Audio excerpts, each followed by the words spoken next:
there, friends. Welcome back to another episode of The Encouraging Words. As you may or may not have known to be prepared for, Stephen and I are obviously in video format today and on into the future. So if you've been wondering for all these years because you're maybe not part of our UMC and you've been picking up on us from somewhere around the world, this is what we look like. Yeah, sorry if you're disappointed. Now you understand why we've just been radio voices all this time. Only recently have succumbed to the pressure to go video. But yeah, thanks for joining us. And we have a fun episode for you today. But just to bring everybody up to speed, we did check in with you a few weeks ago and just shared that this was coming. Wanted to give you a heads up so you weren't shocked when you tuned in for this particular episode and could actually see us. But the intent behind this change is to give us an opportunity to get out there to more folks and expose ourselves on more different platforms and such. And supposedly that's going to be an opportunity we have. After recording via video, we certainly understand if you prefer to just listen to audio based on what you're looking at. We wouldn't disagree at all, but this gives you the option and hopefully allows us to reach more people. So welcome to The Encouraging Word and to our newly formed, is this a studio? Yeah, it's kind of it's a makeshift studio. And we'll probably see different changes throughout. So this is going to, obviously, it's the first video, so everything's kind of rough, and we'll get better as time goes on. And I expect this space to change as well. So yeah, yeah, we'll have some fun with it. Spice it up, change things up here and there. But yeah, for the moment, this is what we're working with. And I guess for Stephen and I, we simply ask your patience as we're kind of new to this format, this process, and there are so many things about video that are very different than just recording audio, things that we'll have to learn as we go. So thank you for tuning in and for your grace as we settle into this new approach. But let's just get to it. Make this as normal as possible. We want to start with our FIT segments. For those who may not be with us normally, FIT it stands for funny, interesting, and thought-provoking. Stephen and I take a moment every time we come together with you to share something in our lives that fits one of those categories and just to build a connection. So do you want to share something with us? So a lot of times when I do my FIT segment, it's always like something that's interesting and thought-provoking, but I don't have many funny things. Oh, all right. not that my life isn't funny. So I finally have a funny thing, and I think it's perfect for. Actually, I wish I could infuse a picture of what happened. And I'm currently still in it, I guess. So I don't know how you all, how parents are. Like, I feel like every parent treats, when their child says they're sick, I feel like everyone treats that differently. So one parent be like, oh, you're so sick and stay home. And then one parent's like, well, you gotta make sure like you have all these checklists and regimen to make sure that they're actually sick. So proof. Right. So I'm probably more of the stickler, like I'm more like, it's gotta be, are you really sick? And I want to see sweat. Right, exactly. On your face. Right. Yeah. Like you better be like temperature of 104. Right. Yeah. Like you better be in your bed, not moving. Yeah. Like so my oldest says she's sick, and so I wake up in the morning and they get up way before I do. They get up with my wife in the morning, and I wake up eventually. So I go downstairs getting ready to I have like, are you getting ready for school? And talking about, hey, get your clothes on, get dressed, get breakfast. And then my oldest says she's sick. I'm like, okay, like you're sick, and she already seems okay. She said, Mom says I don't need to go to school. So then I'm kind of already backed into the corner. You know what I mean? Like I can't. That. Right, exactly. So she says she's sick. I'm like, okay, I'm just gonna, I'll just take her word for it this time. And I kind of squint my eyes. I'm, you really sick? Yeah, I'm sick. And of course, when she coughs, it's like, it's like, yeah. So every time she coughs, I'm like, are you like playing me right now? Come are you like, yeah. Every cough is so dramatic. So, well, I guess she's sick. So then I get the little one, get her ready, Anaya, the younger one, and then I go outside to eat my yogurt, you know, naturally. Of That's what course, you do. yeah. What else would you be doing? Yeah. Exactly. Outside. Yeah. So I go out to eat my yogurt, and then while I'm outside, because I want to enjoy the summer while it's lasting, because winter's coming. I'm eating my yogurt, and I look up, and she's jumping on the trampoline with an umbrella, and I'm like, No way. and you're sick. And I said that to her, like, you're sick? Yeah, I feel a little better when I come outside. So, you know what? I was just like, okay, She was at least putting in effort I with the know, claws, I know, but she must I have know. lost focus. Right, yeah, she lost focus. So I kind of like, I don't know if you're really sick or not. However, the only thing, like, I know the kids, even my wife who's in education, like, you start to feel, like, the kids usually get sick around that first or second week because it's like you're in the summer and then you're with all the kids. Right, yeah. So then all the germs. So usually they do tend to get sick around this time. Early New Year. Yeah. So then their immune systems pick up and get used to all the sickness in the school. So Yeah, it's there's like something to that. I I think there is yeah. something to it, but the other thing too is like if I've done it before, like, no, you're gonna go to school, and then 2 hours later I get the phone call from the nurse, and so I didn't have to pick him up anyway. So Yep. I guess to avoid the nurse phone call, I don't know. That's- So yeah. is she sick? Maybe. I didn't take her to school, so yeah. There's so many things that are unverifiable. You know, Right. you could be sick and not have a temperature. You Right. could be sick and not show Right. any symptoms at Right. all. So it's very subjective. Right. But yeah, it's amazing how far we'll go, or what awkward places we'll put ourselves in to avoid Right. embarrassing ourselves in front of Right. other adults. Like, oh, you're the parent that sends their kid Right. to school even Right. though they're sick as Well, a yeah, dog. that's true. Yeah. Too. And then, you know, and then it's like if she says she has a headache and stuff like headaches are kind of like you look Yeah. completely normal and it's like Right. you're acting Yeah. normal but you say you have a headache. So those Yeah. are always hard to gauge too as well. I think we were the parents who didn't take our kid in to get an X-ray until I think 2 days after she broke her wrist, you know, Yeah. skating on the sidewalk. Yeah. So I think I lean towards that. I Yeah. want to see proof. Yeah. You know, Yeah. I want to see blood. I want Right, to see right. you know, real tears Right, and real right, cough. But right.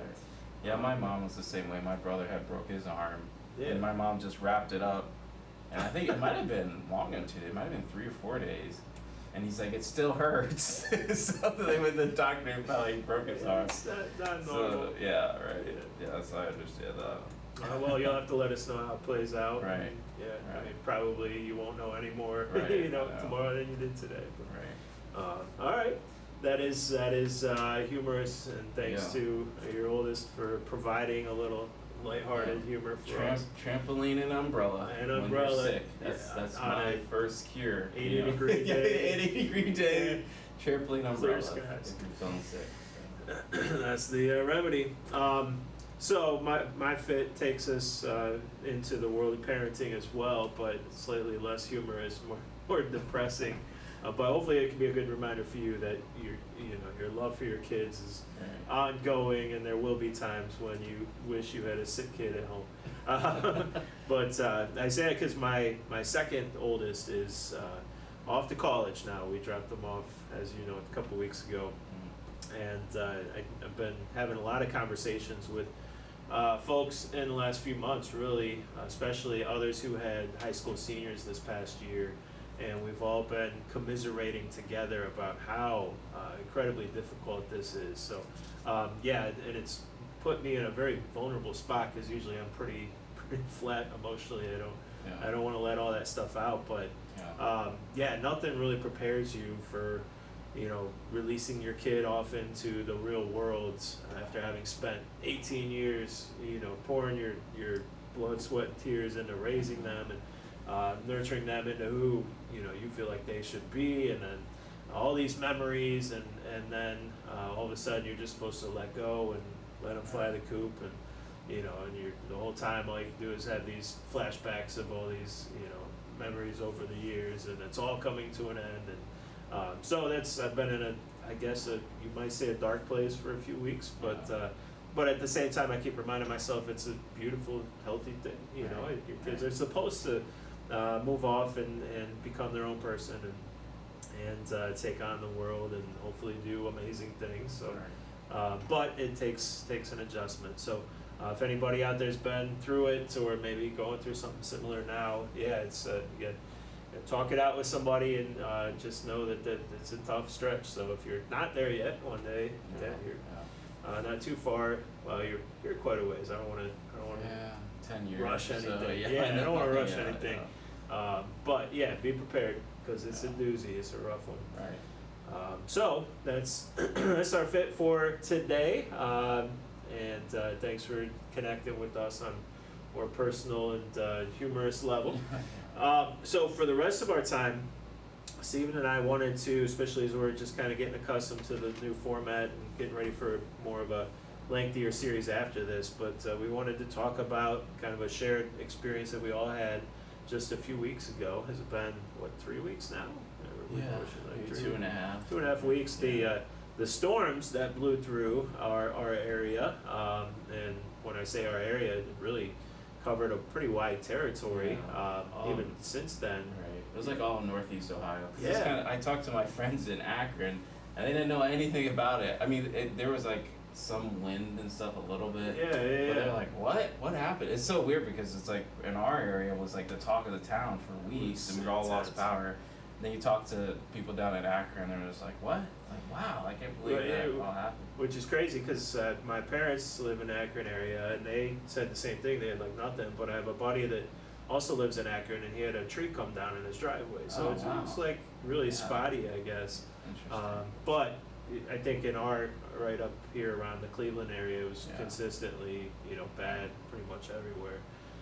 And I think everybody after the fact wants to, act like their area got it the Right, worst. I know. Not everybody. I know. But I know you had it pretty rough, and right around our neighborhood we got hit pretty bad too. So yeah, we wanted to break that down just to debrief together. I know you all had some unique experiences too. We wish we could hear more of the details, but just after going through something, I'll say traumatic, because it certainly Yeah. was for a lot of people, and knowing that our entire community had at least the same source for that experience, I think is worth putting some time into considering what our takeaways are and just sharing our stories. So you want to kind of like tell us what your experience Yeah. of the storm was in general? Yeah, so we'll talk about our experience, and then we'll kind of give a little what were our takeaways from it.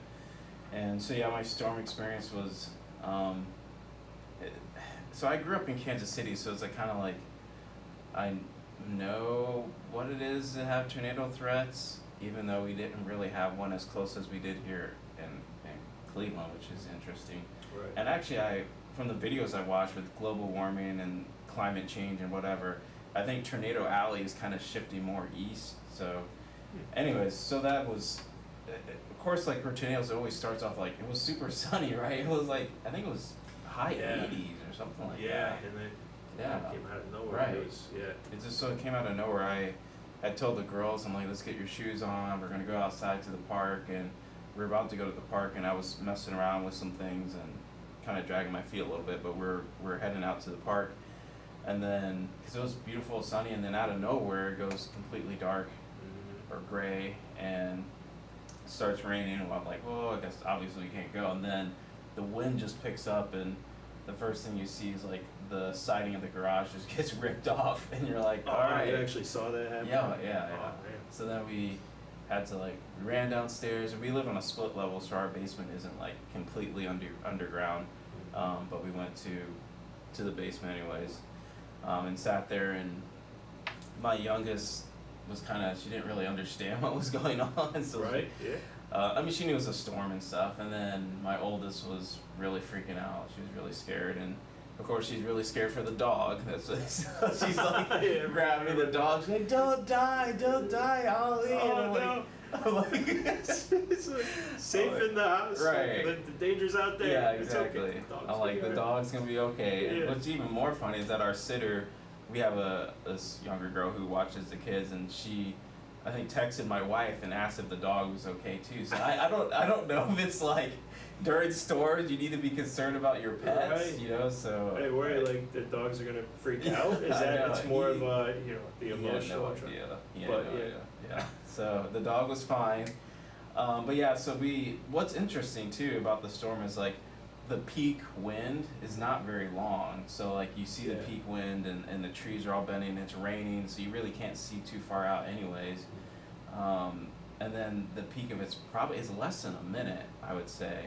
But then like obviously the destruction is like it wasn't necessarily catastrophic in a sense, but it was like the whole landscape has changed. Yeah, So like yeah, especially for our area. It was, Right. Yeah. yeah, because like you said, all the trees went down. So what for me the toughest thing, which I'll talk about here when we talk about takeaways, but one of the toughest things is that I love nature, and I know you love nature too. You went out west and you love hiking and stuff. But it's like behind us we had these beautiful trees, these 3 older trees. So when the storm came through, just shredded all the trees up. Mm. And so they actually just finished, maybe 2 days ago, they just finished cutting down like the last tree. 2 of the trees you couldn't have saved anyways, but the one tree was like, I feel like you could have trimmed it up a little bit Yeah, and made it look yeah. okay, but they just cut it all down. So now we have like a vacant empty. lot, big Yeah. empty lot, and now I can see the neighbors and they can see me and they're like, Yeah. it's like, and so Yeah, that you don't it's want to my see your privacy. neighbor, yeah, Right, there's like right, privacy, yeah. right? So when I'm jumping on the trampoline, yes, I still jump on the trampoline. The neighbors could see me and I could see them, so now we might as well be friends, you know. So, It might as well. but it's like, so with the damage to the house, we lost the shingles were all over the yard everywhere. We had siding everywhere, and it was just the grill was destroyed. Like so many things were broken, and the sheds were ripped apart too, and things inside the shed were blown across the field, and so yeah, it was really strong, which makes me think like if it was any stronger than an F1, like what would the damage have jeez, been? It would have yeah. been crazy. Yeah, I guess I mean at least all of the damage was to the exterior, Right. you know, and Oh, it's yeah. probably the line between Right. an F1 and a 2 or 3. Right, You know, right. you're at least Yeah. still safe in your house, but you had Right. pretty extensive Yeah. outside Yeah. damage. I can't imagine what was F2 or F3. But yeah, so all that, a lot of stuff happened to the house, but for me it was just the saddest part is the trees. Not just the trees behind our house, but the trees that are also on our street. There are a ton of trees that were just knocked over. Because you can't replace the trees, right? You can replace the Right. siding and the roof, and Yeah. we've talked with insurance and stuff, and they've come out and did a damage assessment and stuff. But the trees, like even if you plant new trees, they don't, they don't Sit around become for old, 100 years, right? Yeah. There's gonna eventually be it gets- someone else who's gonna enjoy those Yeah. trees if you plant them now. So Yeah. I think that was the hardest part of it. And then of course we lost power for 5 days maybe. I think from Tuesday to Saturday, so Okay. it was almost the Yeah, entire it was week. 5 days. Right. Yeah. So then I like, so the girls and I were spending a lot of time at McDonald's and like, so my wife would still go into work and I would try to do as much work as I could at home. Well, actually, yeah, and so my wife, she's an administrator, so she was already back in school. My girls hadn't started school yet, so I still had them, and yeah, we were spending Trying to keep 3 minutes hours, and yeah, oh, man. 3 hours at McDonald's and Yeah. 3 hours at another play place, and then of course I have all my cords and I'm like plugging everything in to make sure I can recharge it, and then we don't have internet, so I'm using their Wi-Fi, and yeah, that was like, it felt like you're taking your house with you. So Right. Yeah. yeah, Yeah. and then at night had the lanterns and we couldn't see anything. So, The lanterns. yeah, and there's no air conditioning, so it was just really every night it was really Miserable. hot. We were Yeah. sleeping in the basement, trying to stay as cool as we could, and luckily it wasn't, that week wasn't too hot, but yeah, it was quite the experience. Well, and your girls are pretty self-sufficient. Like they play on their own pretty Right. easily. Yeah. But you still gotta. I mean, kids nowadays are just so accustomed to being Right. able to flip the TV on or I know. grab their tablet or Right. even some younger kids have phones and like Right. so going almost a week without that. Yeah. I think can't be a very healthy thing. Right. But as a parent, you're trying to figure out how do I compensate for not being able to put my kid in front of a screen or Right. And then we lost internet for over 2 weeks, which is kind of funny because losing internet now is because we have like smart bulbs and stuff like that that use that use like, so I guess they would still come on, but you couldn't like tell Google to turn it on or whatever. Like, 'cause that was really that was a rough hard. life. That I was had to so I get could up. not. Yeah, I could not tell Google to Turn off the lights. Yeah. Right. Yeah. So yeah. Anyway, but not having the internet because my wife she had to go to like Panera a couple nights to Yeah. do work stuff because we didn't have internet for so long. But yeah, the Wow. light bulb situation with That's pretty rough. Yeah, Yeah, that's yeah. right. I don't know how you survived that part of it, but yeah. cool. So All right. yeah, how was? Because I know your experience wasn't for your house wasn't as bad because you Right. stored some of our meat. So Yes. I Yeah. appreciate Our that. freezer space was Right. was readily available. Alright. Yeah. So our experience was different, as was everybody's, but. Yeah. Despite the fact that we supposedly had a tornado, and I don't know how you ever verify this, but according to gentleman just a couple doors down who's a former newscaster, has all sorts of ties to meteorologist data and such. He was telling us that the street right behind us had a tornado go down it. You can see damage that reflects that, and our street had a ton of damage too. So we definitely got hit by pretty intense storm, but Yeah. somehow we didn't lose power, and even as far as I know, it didn't even flicker on and off. It was crazy. And of course over the following days, I was hearing from so many people that they're out of power, and we tried to make our power available to other people. So we were handing out freezer space. We had people dropping off devices at our house in the morning, picking them up a couple hours later. So we did our best to try to share the love and help other people out. So yeah, our experience actually when the storm hit, my wife and I, who both work here at the church, were at the church. It was later on in the workday, I think, and we were both still here. And our daughter was at band practice on the field at Rocky River High School. So they had an interesting story about how they were out there marching and were advised to start making their way to the school because things were getting bad, and then shortly thereafter were told to just run for it. As soon as you get all these kids running across the field with their drums and their tubas and, I don't know. Violins, is that I don't think there's any violins in a marching band. The harps and the violins is a different group, but thankfully, because it's the wooden instruments would take a hit. But they all got in safe, which is great. Our son was at home with our dog, and ironically, we heard from a few people also that were concerned about our dog and how our dog fared. He was just fine, as far as I know. But and our son took the dog down in the basement, and just trying to keep him down there was really his only challenge. I don't think he could probably see much of what was going on. But yeah, my wife and I were still here at the church, and I actually love storms. I think they're so fascinating, and I Which know is it's such a dad thing, right? 'Cause I think there's so, so many memes about the dad going outside like, I think it's gonna rain. Yeah. So, but I was kind of the same way too. Like I stood by the door and my oldest was like, Dad, and Get back. get back. You're gonna get swept And like away. as soon as I realized it was calm, I was outside like, oh, I gotta see what the damage was like. Yeah. Yeah, I think obviously the smart thing to do is to stay hunkered down. Right. I couldn't help myself. I don't think we realized how severe it was. We just knew it got bad, and that the lights had flickered and then gone off at the church. So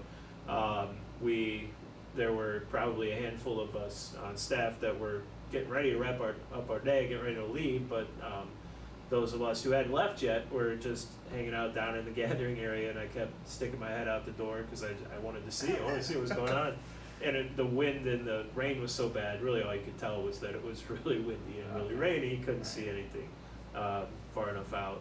But yeah, after the storm, we went back home, checked on everything. We had some big branches down in our yard, but not much compared to most people. But the initial first couple hours was and anything that I say is positive is meaningful from the experience doesn't take away from all the awful things that people had to deal with. But my son and I immediately went out and started walking down the street and started just picking up branches, and identified like a couple of houses further down the street who had huge branches and a lot of work to be done. And so we worked together to help people clear some of those. Went over to the tennis courts and kind of the school area. We live right near the middle school, and helped out with a lot of that. And actually got to meet some of our neighbors who we had never met before. And just so odd that that's the circumstances, but it brings people together. We met our neighbors too, which was some neighbors, I understand why they may not come out as much. I mean, so it was kind of, we had like 4 just shirtless guys just walking around. Okay. And they were just like, and then they like would huddle together, and then there was another shirtless older guy on a bike with an umbrella. Some reason there's umbrellas in this video podcast, but he was just riding a bike with an umbrella. It wasn't even raining. He was just on his, I think it was a green bike, and trying to be prepared. Yeah, I know. Never know when it might turn around and come back. Right. So you just don't know. Like, I guess when the power goes out and everything's that sort of destruction, they're like, oh, anything goes now. Throws off people's whatever their baseline. Right. Yeah, I didn't see any shirtless guys that day. Okay. It's a blessing. Yeah, it is a blessing. It's a blessing. But yeah, we worked for a while helping people out, and then I think after that it was just settling in for the next few days, trying to, like I said, help people that didn't have power. At the church, of course, we started, initially just assessing damage, checking in with people, but after a few days, get closer to Sunday, and you start to have to think about what Sunday is going to look like. And for those of you who may wonder, at Rocky River UMC, as long as we're able to have some sort of a gathering, we're going to do it. We try not to let anything get in the way of that, and hopefully people make their own wise decisions about whether to venture out or not, whether it's safe for them. But we knew we were going to have church. It was just with all the preparation that goes into it. Do we prepare for church with power or without power? How long are we going to be without power? I don't know that we handled it perfectly. I know in the end we ended up getting power back just less than a day before the worship before Sunday, and wished that we could have offered just a normal Sunday, but at that point it was too late to pull everything together. But we still worshiped, still had a kind of unique gathering that day with no bulletins, and sometimes I think it's good to mix things up and force people to have a different experience and do some things spontaneously.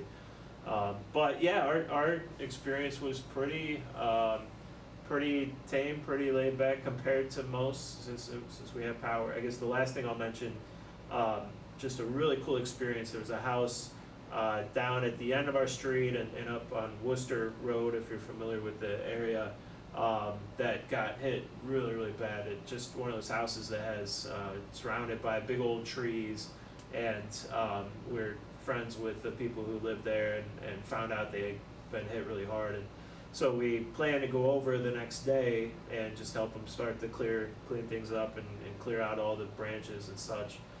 They had multiple huge limbs across their house. Their vehicle was blocked in. They had power lines down in their yard. It was bad. And we showed up, but within a couple hours of us getting there, I think we ended up having like 30 plus people at that house. And it was, they have a son who's in the high school, and he and all of his friends came, and so we're working, and we had grandpas, and we had kids, and we had everything in between, and it was just if it wasn't for that shared experience and the need to come together, we would never had that moment where we get to just be there together and come alongside one another, and maybe a good transition to where we're going next, which is how do we take away some meaningful learning and growth opportunities from this. Right. So what are some of the takeaways? And I think for me it was like I said, I feel like I couldn't really find a verse for this, but I just feel like there's something special about um, just the natural world, obviously, because it's what God created, you know. Yeah, it's So pretty like special. when you see not just when you see animals die or you see I kind of have a weird this is a little bit about me, but maybe I should share this as my fit segment sometime. But Now you got me concerned. I know So now I, where now do we I go? have to share. But I've watched videos on YouTube where it's like you watch a cheetah attacking a gazelle, or you watch a lion's attacking crocodiles or something like. So it's you kind of see like hyenas or baboons, like, and there's like you see it almost really unedited. Instead, like when you think of National Geographic and stuff like that, like they'll show some killings, but it's really edited, and it's like it's you know it takes the worst out of it. Like Right. oh, the lion got the whatever the buffalo, and then it shows it little eating it, and then it's over. Yeah. But this one's like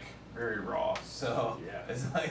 And of Anyways, course- it's just kind of it's weird because you see the natural world happening, but at the same time, like it breaks your heart to see like one video there was like a baby giraffe that didn't make it, and I think it might have been a lion like got it, and the baby giraffe wasn't dead yet and ended up drowning. It was so sad. It was Oh, geez. like really tough, even though that's the natural world. So I feel like when I see like the tornado going through and knocking all the trees down, and because that stuff can't be replaced, like. Yeah. The siding and the roofing and all that stuff is going to be replaced and it'll be fine, but like you can't plant a new tree there that's going to be like the trees that were there before, Right. and they won't be old, they'll be little young trees again. So Yeah. that's just really tough. So I couldn't find like a verse to summarize that per se. Mm-hmm. And then the other thing I thought about too was what Jesus says on the Sermon on the Mount, Matthew 6 verses 19 through 21. Where he says, "Don't store up for yourself treasures on earth where moth and vermin destroy, where thieves break in and steal, but store up for yourself treasures in heaven where moth and vermin do not destroy, and where thieves do not break in and steal. For where your treasure is, there your heart will be also." So it just makes me think that all the things that we treasure here on earth can be taken away. You know, and I tell the students that all the time, like anything that you own or possess can be taken from you. You know, and even the people that you love. You know, they're gonna die, you know, and they could die. Like every day, we never know what day we will be our last. So like, but in Christ, who we have in Christ, like it can't be taken away. Christ can't be taken away. They already tried to take Christ away, right? Like they tried to kill him, and 3 days later he rose again, and now he can't be like he's eternal. You know, he's with us forever. So like, being in Christ reminds me like that treasure can't be taken away. All the other things can be taken away. So, Right. and just, you know, it made me think about, like, I know the light bulb thing is funny, but it's like losing power is frustrating. We had like this, we're pretty close to West 130th. We live on Zaremba, and we had the mayor come out to our area because we had huge telephone poles that go up 130th, if you know that area. And there's probably like 6 of them, these huge poles just all knocked down. And there were wires just strewn all the way across this like 5-lane road, just wires all across War it. zone. Yeah, it was like a war zone. And I Yeah. took a bunch of pictures of like, wow, this is stuff you only see on the news. Yeah, it's And then unreal. it's like now it's like 2 houses down from us. And of course you have the people the silly people who are like, what are they doing? But then you have the people who are like very determined that I'm gonna do what I want to do. And there's like, we tell them like, you can't come down this road, you gotta turn around, but they're, oh, I'm gonna go down anyways. And they see the road and there's just wires strewn just everywhere across yeah. the wire, and they have to like turn around, and they look defeated. Tuck their tail Yeah, between their right, legs. and, exactly. okay, maybe you're So, right. Yeah. Right. So like losing the power, and you realize like, yeah, we didn't really suffer, you know, because Paul and I were talking about off camera, like, did we really kind of suffer? I'm like, really didn't suffer, especially compared to what people are dealing with around the world who Right. don't have power at all. You know what I Yeah. mean? Like, Yeah, our quote unquote suffering in this storm is way better than their day to day reality. right, You know. So. right. So, and we managed, we were able to get by, and but yeah, it just made me think about how, and I've been telling people this too. Like, if people ask like what keeps America running, I was like, point to a power pole or point to a telephone pole. Like, those are what keeps America Yeah. running. Because once those go out, everything. Like, we couldn't use our oven. We threw away all the food in our fridge. Like, Right. there's no lights. it's like you go from the 21st century to the first century overnight of losing all the power. So it's just like So true. those are the things that keep America going. And I'm just very thankful too for the power company guys for working around the clock and just hearing incredible stories of. Actually, I heard a story. One guy saved a woman's life or something, like her house caught on fire and like No they way. like pulled her out or something like that. Yeah, Wow. it's some crazy story. But Wow. and people were coming from out of state.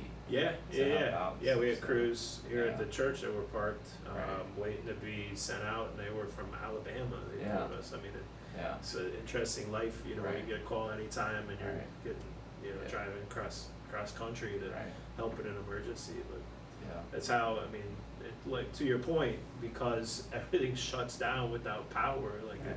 we're willing to do whatever it takes to urgently get it back up and running. And, Right. it's sad that we're so dependent on power that that our world seems to crumble without it. I don't know if that's necessarily a healthy thing, but it is kind of a neat thing to watch Right. people come together to remedy the situation. Right. Yeah.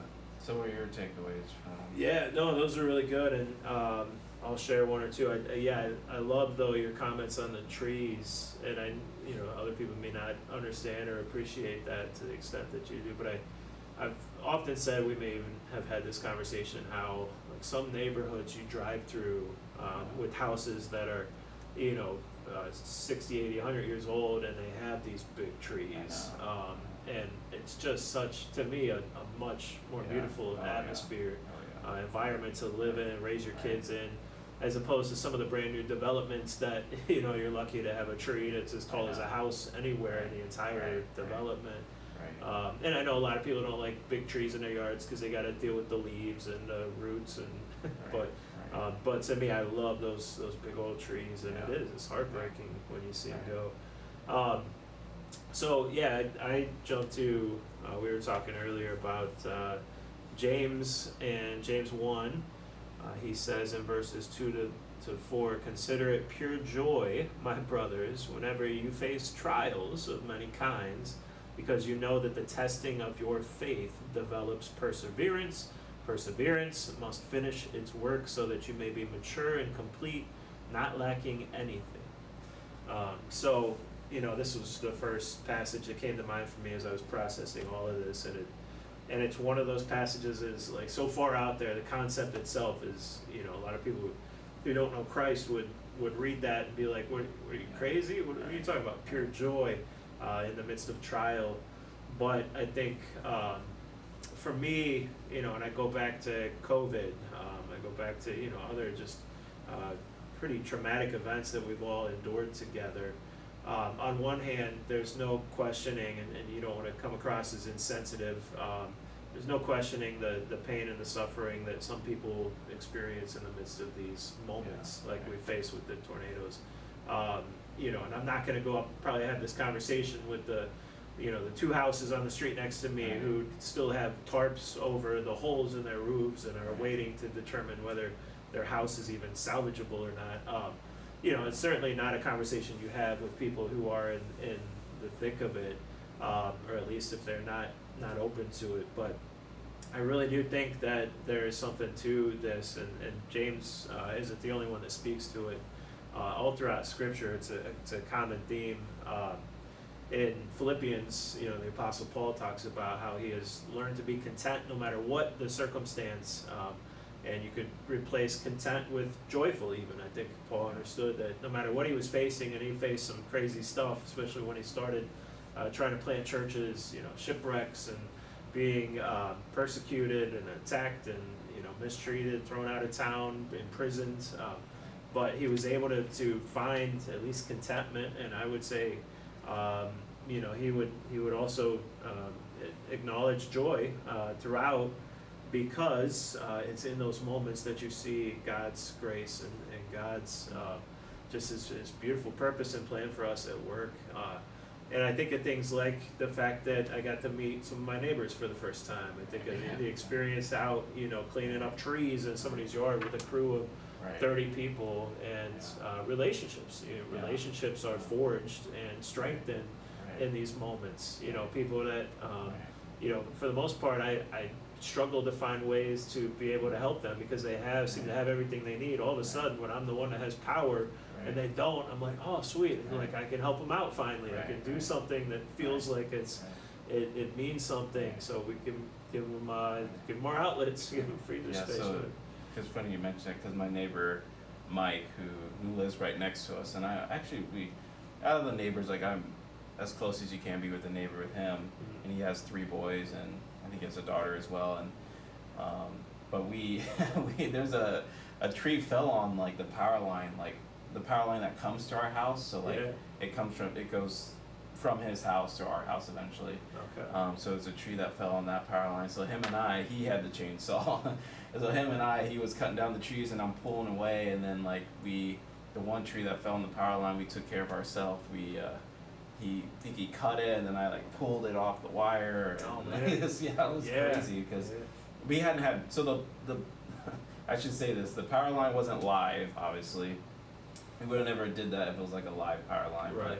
But we cut it and pulled it off the tree, and then we cut it up, and so like we were able to meet all the neighbors. And then the one neighbor who on the corner, I didn't know, he's like, then you hear their stories, right? He was like in boxing, and he was a boxing coach, and he told about all his story, and so now when I see him, I'm like, hey, like we have this like relationship now. That's cool because you have this shared experience. Was he one of them running around without a shirt on? No, he was not. Went in a boxing mode?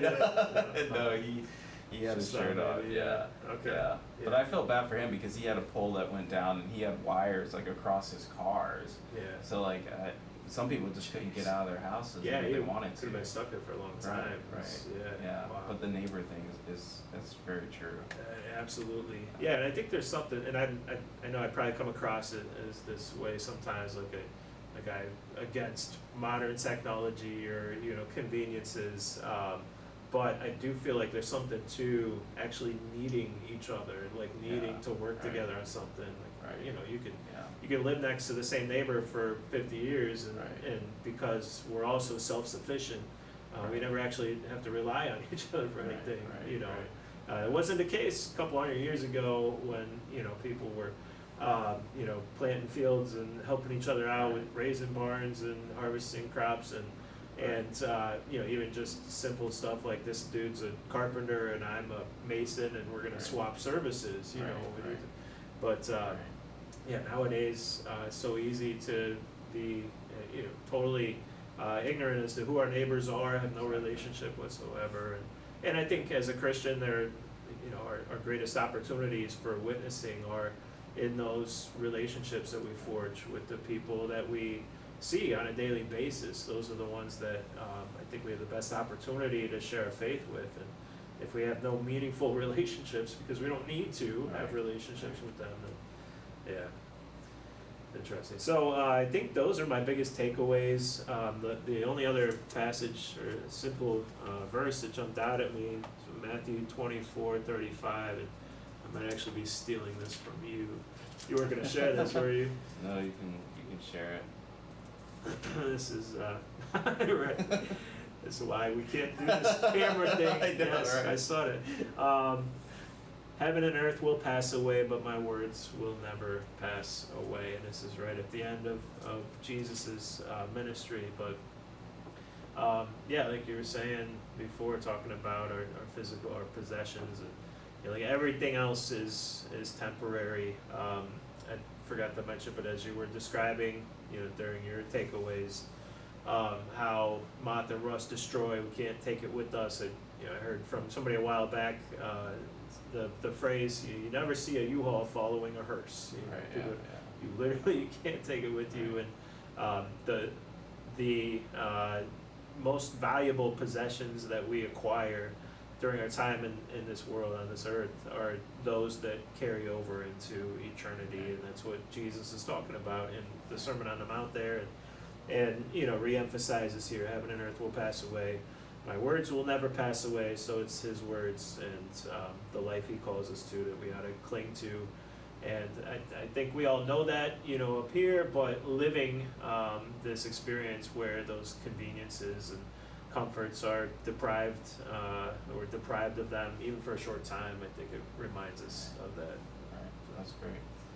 yeah, so that was our experience and a little bit of our takeaways, and so yeah, thank you all for joining us on this this first video Inaugural that we're for you. doing. Yeah, Yes. right. So and we love your patience and forgiveness as we navigate this, but yeah, I'm really excited about this new venture, and I think it's gonna offer a lot of opportunities. We can show you pictures now and stuff like That's that, true. and Yeah. you know, so it's gonna be fun. Yeah. So yeah, I appreciate you guys watching, and stay tuned and stay updated with new videos coming out soon. And also with doing videos, we might be able to put this out on YouTube and stuff, so give it a few more avenues that we can reach out to. So That's right. That's the yeah, idea. Yeah. excited about Spread the the word. future. Yep. Right. So thank you all for watching, and this is Encouraging Word. Don't know how to sign off on video yet, but we'll get there.